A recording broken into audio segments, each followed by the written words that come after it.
அரியலூர் கிராமத்துல செல்வங்கிறவன் வசிச்சு வந்தான். அவனோட மகளுக்கு ரொம்ப உடம்பு சரியில்லாம இருந்தது. ரேகா, ரேகா, கொஞ்சம் வெளியே வரியா?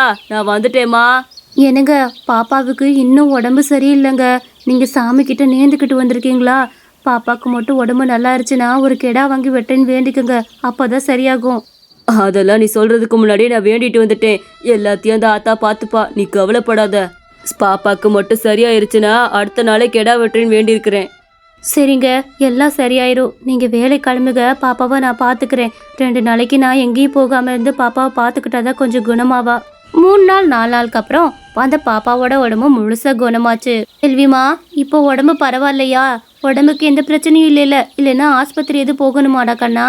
என்ன ரேகா இது கேள்வி? அவளை பார்த்தேல, அவ முழுசா குணமாயிட்டா. இல்லைன்னா எந்திரிச்சு வந்து நம்ம கூட இப்படி நின்று பேசிட்டு இருப்பாளா? இந்நேரம் அணத்துக்கிட்டு உள்ள படுத்து கிடப்பா. என்னங்க, அவளுக்கு சரியாச்சுன்னா கெடா வெட்டுறோன்னு வேண்டிக்கிட்டோம்ல, ஞாபகம் இருக்குல்ல? நீங்க ஒரு கெடாவை வாங்கிட்டு வந்துருங்க, அதுதான் நல்லது. நம்ம நாளைக்கே கெடா வெட்டிடலாம். அப்படியா? எனக்கு உடம்பு சரியாச்சுன்னா கெடா வெட்டுறேன்லாம் வேண்டிக்கிட்டீங்களாப்பா? ரொம்ப சந்தோஷம். எனக்கு தான் உடம்பு சரியாயிருச்சே, அப்ப சாமிக்கு நேர்ந்து விட்டதை செஞ்சிடலாமே. சரிம்மா, நான் போய் ஏதாவது ஆடு பேசிட்டு வரேன். ஆனா என்ன, கையில காசு தான் இல்ல. இந்த கஷ்டத்துலயும் நம்ம எப்படியாச்சும் செஞ்சுதானே ஆகணும். ஏன்னா சாமிக்கு நேர்ந்து விட்டது. அவங்க குடும்பமே ஒரு நேரம் சாப்பாட்டுக்கு கூட ரொம்ப வழி இல்லாம கஷ்டப்படுறவங்க. இருந்தாலுமே வேண்டிட்டோன்னு அந்த இதுக்காக போய் செய்ய ஆரம்பிச்சாங்க. என்னப்பா செல்வம் இது? ஒரு படி அரிசி வாங்கவே யோசிக்கிற நீயே இப்ப என்னமோ ஆடு கேட்டு வர்ற. ஒரு ஆடு 10,000 ரூபாய் ஞாபகம் இருக்குல்ல? கடன் வாங்கி செய்யறியா? ஆமாங்க, நான் எங்க காசுக்கு போறது? சாமிக்கு நேர்ந்துக்கிட்டாச்சு, இனி செய்யாம விட்டாது தெய்வ குத்தமாயிரும். அதனாலதான் வட்டிக்கு ஒரு 10,000 ரூபாய் வாங்கிட்டு வந்திருக்கிறேன். இந்த ஆடை கொடுத்தீங்கன்னா நல்லது. எனக்கு ஆட்டை கொடுக்கறதுல எந்த ஆட்சேபனமும் இல்ல. நீ இப்படி செலவழிச்சு ஆடு வெற்றில அதை நினைக்கும் போதா ஒரு மாதிரி இருக்கு. கடனாளியாய் தான் அந்த ஆட்டை வெட்டணுமா நீயே? ஆனா செல்வம் எதை பத்தி கேட்காம ஆடை பணம் கொடுத்து வாங்கிட்டு போனான். ஆடெல்லாம் வாங்கிட்டு வந்தாச்சு. நீ பக்கத்துல இருக்கவங்கிட்ட கொஞ்சம் சொல்லிடு. நம்மளோட சொந்தக்காரங்களுக்கு ஃபோன் போட்டு வர சொல்லிடுறேன். என்ன? ரேகாவும் பக்கத்துல இருக்க எல்லாத்துக்கிட்டையுமே சொல்றதுக்காக கிளம்பினா.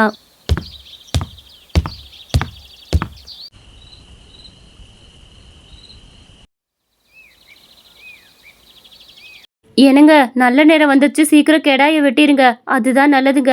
வாங்க, கோயில் முன்னாடியே போய் வெட்டிட்டு வந்துருவோம். ஆமாப்பா, நல்ல நேரம் போனதுக்கு அப்புறம் வெட்டக்கூடாது. சீக்கிரம் போய் கோயில் முன்னாடி கெடாவை கட்டி போட்டு வச்சிருக்கீங்கல்ல, அங்கேயே வெட்டிட்டு வந்துருங்க. ஒரு வழியா கெடாவெல்லாம் வெட்டிட்டு வீட்டுக்கு எல்லாத்தையும் எடுத்துட்டு வந்துட்டு சமைக்கவும் ஆரம்பிச்சாங்க.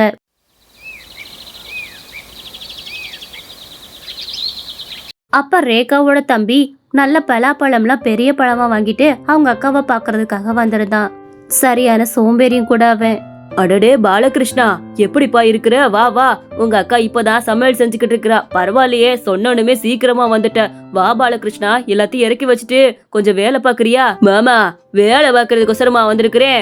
இங்க இருக்கிற சாப்பாடெல்லாம் தின்னு முடிக்கிறது தானே என்னோட வேலையே. நீ பேசாட்டு சாப்பாடு செய்வாமா. இதோ இங்கிட்டு பாய விரிச்சு போட்டு படுக்கிறேன். வந்ததுமே உன் சிரிப்பு பேச்செல்லாம் ஆரம்பிச்சிட்டியா? சரி பாலகிருஷ்ணா, நீ பேசாம தூங்கு. உன்னை யாரு கேட்க போறா? நான் சமையல் முடிச்சதுமே கூப்பிடுறேன், அப்புறம் வந்து சாப்பிட்டுட்டு கிளம்பு. என்ன?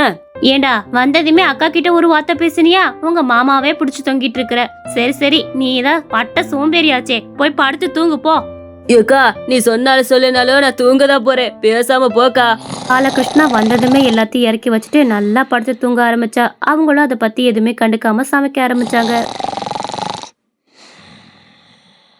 ஊர்ல இருந்து தூங்குறதுக்கொசரமே வந்திருப்பான் போல இருக்குது. தடிமாட்டு பைய நல்லா எப்படி தூங்குறான் பாரு. எவ்வளவு பேர் வேலை செஞ்சுக்கிட்டு இருக்கீங்கல்ல, ஏன் ஒரு வேலை இழுத்து போட்டு செஞ்சா என்ன?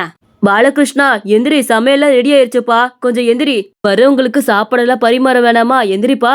மாமோ, வர்றவங்களுக்கு எல்லாம் சாப்பாடு பரிமாறது இருக்கட்டும், பந்தி எனக்கு தான் போடணும். நான் தானே ஆளா வந்தேன். சோத்து எடுத்துட்டு வாங்க, கறி எடுத்துட்டு வாங்க. எக்கா, காலில இருந்து சாப்பிடல, நிறைய சோத்தள்ளி வை. என்ன? அதுக்கு என்ன பாலகிருஷ்ணா, நீயே முன்னாடி உட்காந்து சாப்பிடு, ஒன்றும் பிரச்சனை இல்லை. என்ன? உட்காருப்பா, முதல்ல சோறு உனக்கே போட்டுறேன். அவங்க அக்காவும் அவனுக்கு தாராளமா பரிமாறிட்டு இருந்தாங்க. பாலகிருஷ்ணா நல்லா கறியெல்லாம் அள்ளி வச்சு வெளுத்து கட்டிக்கிட்டு இருந்தான். ஆகா, அக்கா கைப்பக்குவோன்னா அக்கா கைப்பக்குவம் தான். எம்மா அரிசியா இருக்கு இந்த ஆட்டுக்கறி குழம்பு. சரிக்கா, நான் வீட்டுக்குள்ள போய் தூங்குறேன். நீங்க வர்றவங்கள கவனிச்சுக்கோங்க. என்ன? அங்க வந்தவங்க எல்லாத்தையுமே செல்வமும் ரேகாவும் பாத்துக்கிட்டு இருந்தாங்க. அவங்க எல்லாத்துக்கும் தேவையானதை செஞ்சுக்கிட்டு இருந்தாங்க. பாலகிருஷ்ணா, அம்மாவுக்கு இதுல ஆட்டுக்கறி குழம்பு வச்சிருக்கிறேன், இத போறப்ப எடுத்துட்டு போய் என்ன அம்மாவும் சாப்பிடணும்னு நினைச்சேன். ஆனா அம்மா வர முடியாம போச்சு. நீயாச்சும் எடுத்துட்டு போ பாலகிருஷ்ணா. ஏக்கா என்ன பேசிக்கிட்டு இருக்க? நான் 2 நாள் 3 நாள் இங்கே தங்கியிருந்து உன் கையால் 3 நேரம் கறி சோறு சாப்பிடலான் இருக்கிறேன். நீ என்னமோ என்னை போன்னு விரட்டிக்கிட்டு இருக்கிற. அதெல்லாம் முடியாது, நான் இங்கே தான் இருப்பேன் போக்கா. அதுக்கு என்ன பாலகிருஷ்ணா, நீ தாராளமாக இரு. ஆனால் அக்கா என்ன சாப்பாடு கொடுக்குறாளோ அதை சாப்பிட்டுட்டு இருக்கணும் என்ன? சரி பாலகிருஷ்ணா. இப்போ நைட்டு சாப்பாடு வந்து நம்ம இந்த ஆட்டுக்கறி குழம்பும் சோறும் கொஞ்சம் இருக்கு, அதையே சாப்பிட்டுக்கலாமா?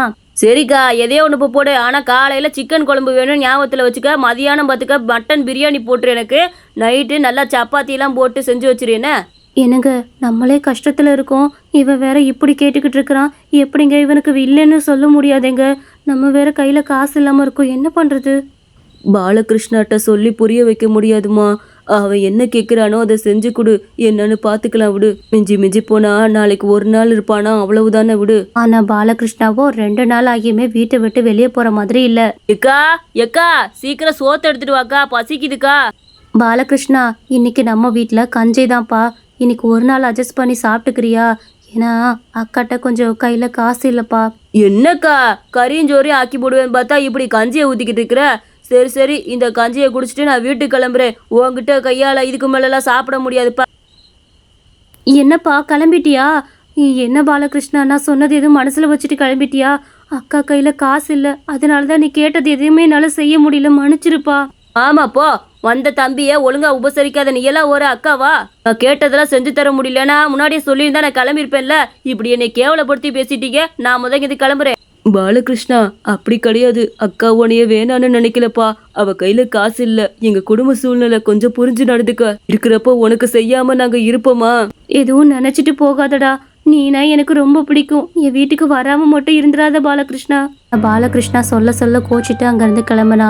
எனக்கு இருக்க ஒரு தம்பியும் போயிட்டான். காசு தாங்க எல்லாமே. காசு இருந்தாதான் நம்ம கூட எல்லாரும் இருப்பாங்க. வந்த உறவினர் கூட கவனிக்க முடியும். என்ன பண்றது ரேகா, விடு. நம்ம சூழ்நிலை அப்படி. நம்மளும் நல்ல காசு வச்சிருந்தோம்னா அவனை உபசரிச்சிருக்கலாம். நம்ம சூழ்நிலைய அவன் புரிஞ்சுக்கிற மாதிரி இல்ல. விடுமா, பாத்துக்கலாம்.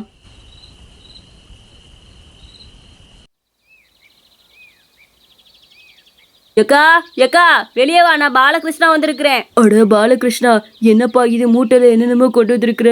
நீ நைட்டு கோச்சிட்டு போனதுல இருந்து உங்க அக்கா சரியாவே சாப்பிடலப்பா. தயவு செஞ்சு அவளை எதுவும் தப்பா நினைச்சுக்கிட்டு பூஞ்சி தூக்கிக்காத. மாமா, நான் சும்மாதான் மாமா சொல்லிட்டு போனேன். அக்காவோட சூழ்நிலையை புரிஞ்சுட்டு தான் இந்த ஜாமான்லாம் வாங்கிட்டு வந்திருக்கிறேன். ஏதாவது உங்களுக்கு கஷ்டம்னா என்கிட்ட சொல்லியிருக்க வேண்டியதானே. நான் திங்கிறதுக்கு மட்டும் வரல, உங்களோட கஷ்டத்தையே தீர்க்கறதுக்காக தான் வந்திருக்கிறேன். எப்போவுமே நீ என்ன சோறு போட்டாலும் சந்தோஷமா ஏத்துக்குவேங்க்கா. அதை விட்டுட்டு நான் அப்படி சோகப்பட்டு போற ஆள்லாம் கிடையாது. பாத்தியா, அக்கா வந்துட்டு நீ என்ன புரிஞ்சுக்கிட்டது அவ்வளவுதானா? எதா இருந்தாலும் இந்த தம்பி இதை சொன்னாதானே தெரியும்.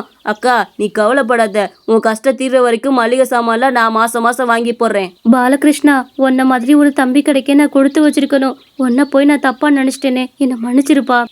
அந்த விருந்தாளியாவ வந்தவன் விருந்தாளி மட்டும் வராம அக்காவுக்கு நல்ல தம்பியாவும் வந்திருந்தா. ஒரு சில நேரத்துல நம்ம தப்பா நினைக்கிற விஷயம் கூட சரியா வந்து முடியும். இந்த மாதிரி கதை உங்களுக்கு ரொம்ப பிடிச்சிருந்துச்சுன்னா மறக்காம நம்ம குட்டி கார்ட்டூன் சேனலை சப்ஸ்கிரைப் பண்ணிக்கோங்க.